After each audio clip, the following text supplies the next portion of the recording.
My question, last year, the Environment and Public Works Committee held, I think not one, but a couple of hearings on permitting. Common theme at our hearings was the importance of public engagement, as you may know. We learned that when project sponsors understand community concerns early in the process, sponsors can often include solutions in the project's design. Public engagement can build trust. It can increase public buy-in, can help resolve issues, can help prevent litigation, and ultimately it can save time and money. My question, based on your experience, how does community engagement facilitate timely completion of reviews and improve permitting outcomes?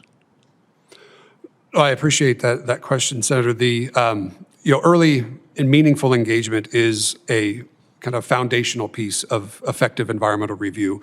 The bipartisan permitting reform implementation rule, the NEPA Phase 2 rule, emphasizes early public engagement as part of the NEPA process.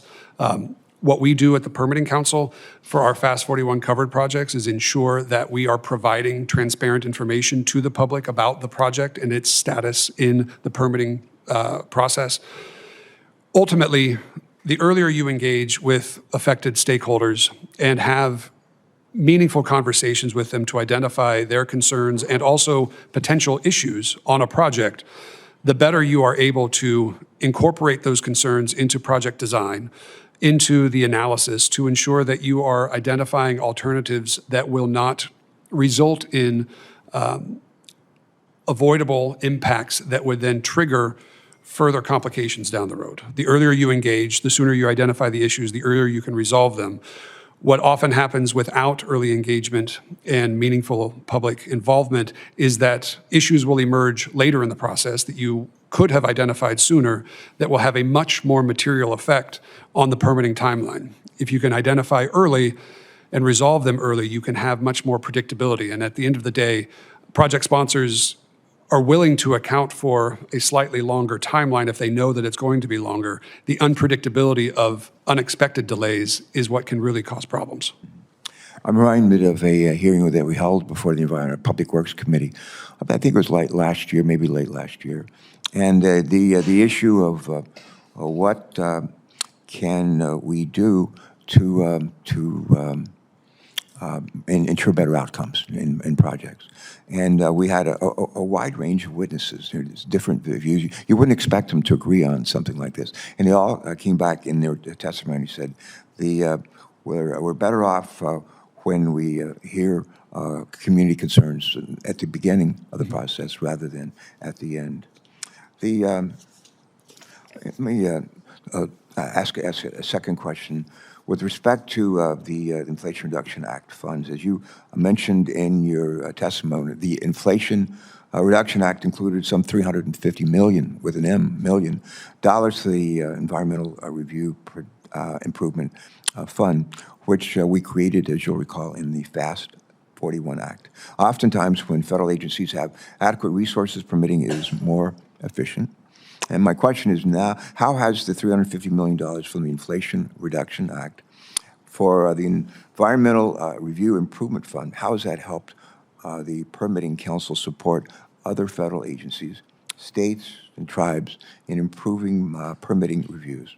And if you could give us a couple of examples, please. Absolutely. So we have provided $165 million to federal agencies to increase capacity at those agencies, whether that be hiring FTEs at the agency, contract support, or other tools, templates that they can develop to improve the efficiency and timeliness of the environmental review permitting process.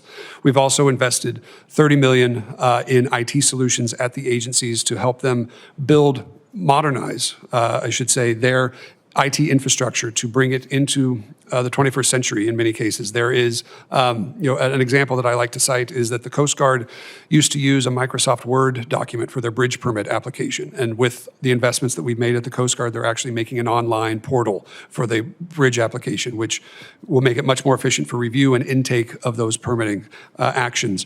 We've also provided funds to tribes who are engaged in the environmental review and permitting for Fast 41 covered projects through our Tribal Assistance Program.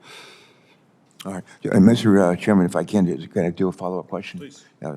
How is the permitting council using the environmental review improvement funds to promote early and meaningful community engagement? So our tools that we are investing in at the agencies and the resources that we are investing in will enable the agencies to do more meaningful outreach. It will make the process more transparent for project applicants and the public.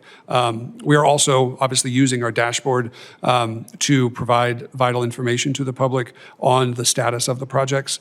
Also, I mentioned the Tribal Assistance Program. That is all about engagement with tribes who are engaged in the FAST 41